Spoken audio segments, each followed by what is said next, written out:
Want to know how to perform the Dokkan Awaken in Dokkan Battle? Let's go over to how to perform it. So what we do is we simply start by max leveling the character you want to awaken. Next, tap the Awaken tab and check the specific Dokkan Awakening medals required. These medals come from Dokkan events tied to that same character.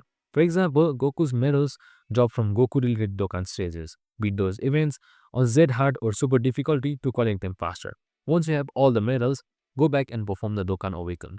Your unit's artwork, stats, and sometimes even leader skill will change. It's the key step to turning good units into great ones. Make sure you always check event availability as well before grinding and save stamina boosts for medal drops.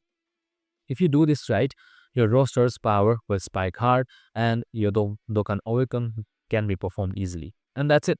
Super simple and easy. I hope this video helped. If it did, make sure to like, subscribe, and tune in with us for more of these videos. Have a good day and see you in the next one.